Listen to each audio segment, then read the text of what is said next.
Yeah, viewers, I'm going to install the Windows Me on this thing now.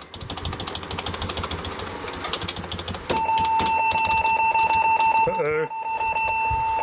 Uh-oh. It's unbalanced. Whoops.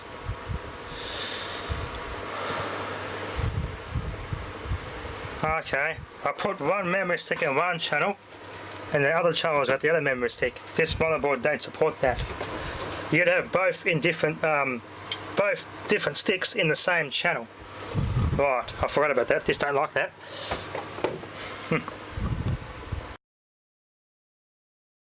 Looks like Maxtor had the same problem with this. So some earlier Seagate drives had it too, I think. Although it's an 8GB hard drive physically, the circuit board, the logic controller on that hard drive tells the computer that it's a 10.2GB drive when it's not. It's physically an 8GB drive. Don't know why they did that. Maxtor did that, but I think Seagate, they corrected that issue. I know some Western Digitals had that problem as well. So, be aware when you buy hard drives or have old hard drives. Double check the spec on the label on the hard drive is what it says on the chip. In this case, the chip was wrong, but the hard drive was what the label is on the hard drive. What the label on the hard drive said is correct, but the chip is wrong. I wish it was a 10.2 gig drive, but unfortunately it's not. I got everything I need on the discs on CD, so all my games, all my drivers, all on here.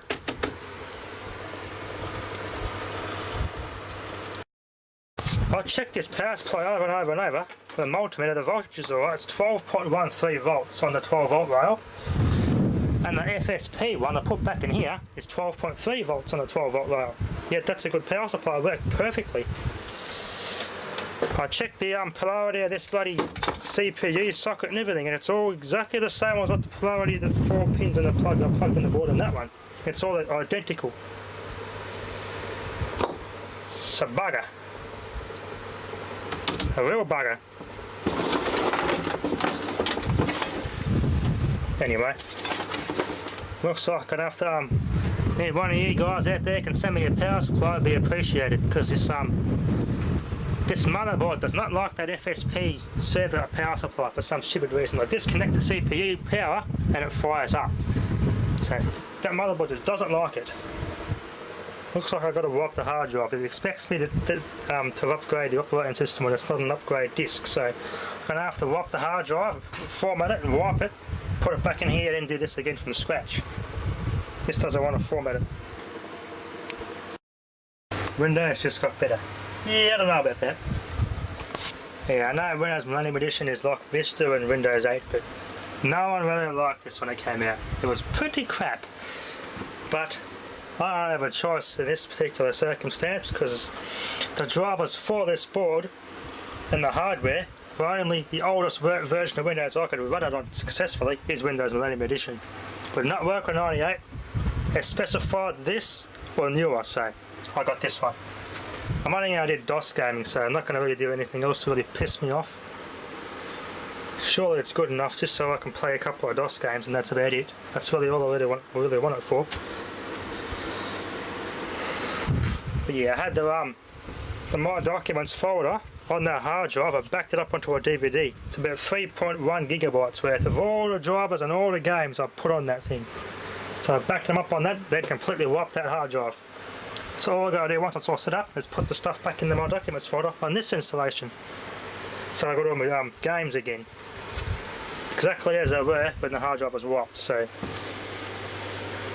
a heap of DOS games and some drivers I just chucked in there.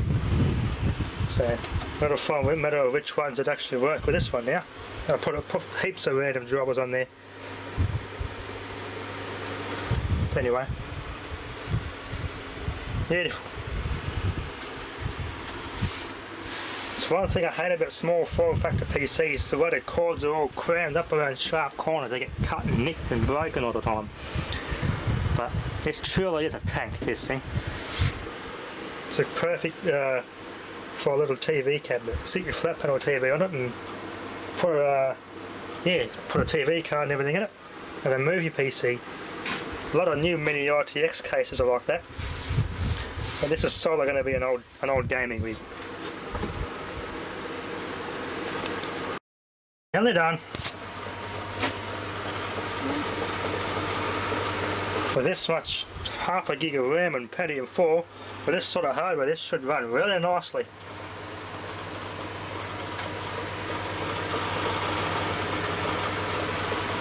Nice and hot, yep. That's like the were in school too. Sitting in front of these on a winter's day was nice back in the day. The heat these things saw you.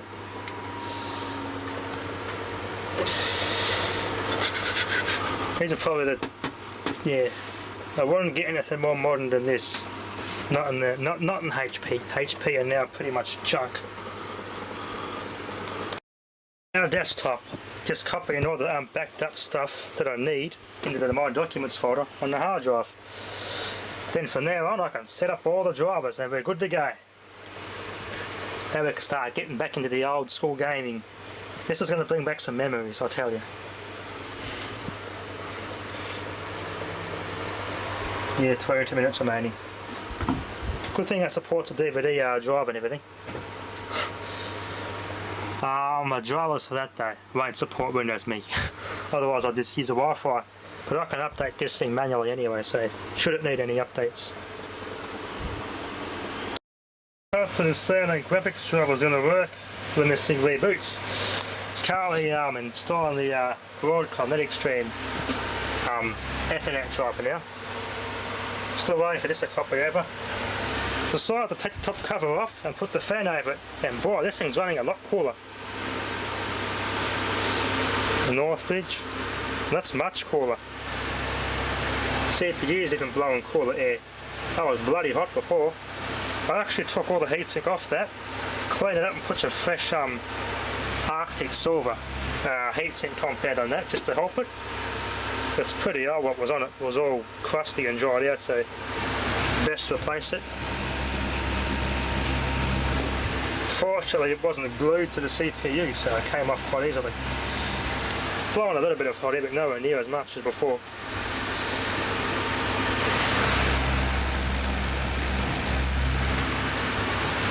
As you can see, those PCI slots have got the things on the wrong way around. They're supposed to be over here. But small form factor PCI slots are different than the normal ATX motherboard PCI slots. Otherwise I would have stuck the GeForce 6600 graphics card in there. It would have been nice, but unfortunately it's the wrong type of PCI slot for that. Damn it. Right, now it should work. It's got to work now. I just copied everything over, installed some of the sound and audio and more different graphics drivers and tried each one, see which ones worked.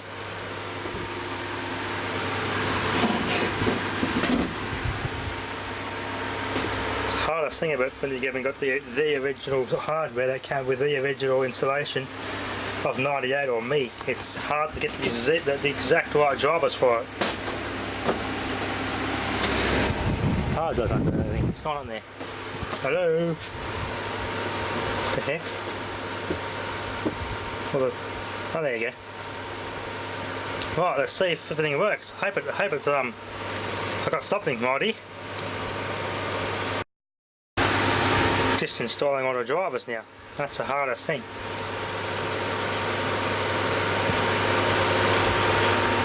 It's got a lot to do. Actually, I think the graphics look a bit better now. Maybe the graphics driver did work. Wasn't that good before? I think I got something right here, I hope. Cool.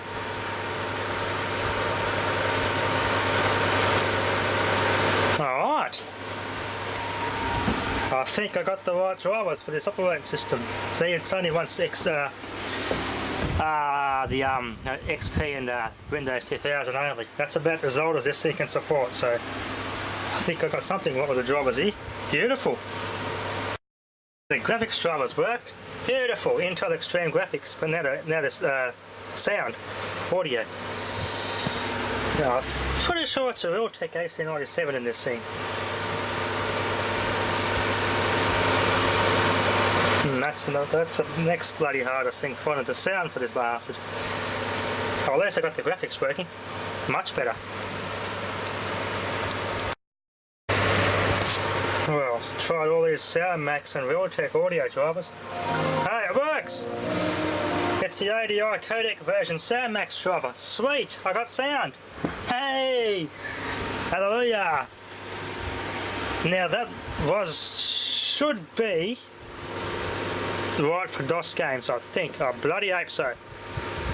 I hope so.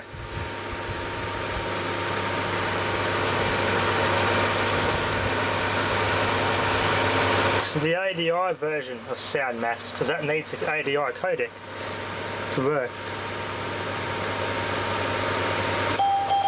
Ah, we have sound, bitches. I just got to install the zip on here so I can get that to work. Alright, now all my where's my all-time favourite game? Oh, I've got an RA, I think it's called. It's on here somewhere. It's Redneck Rampage Rise Again. But let's set this thing up. Rise of the Triad.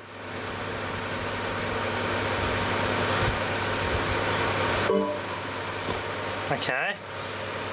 This version does not support MS-DOS. Okay, why couldn't you open the button? Okay. Yeah, I ran the wrong shortcut. Yeah, whoops, clicked on the wrong one. Anyway, I'll set this up, it's all good to go. About time. Anyway, thanks for watching.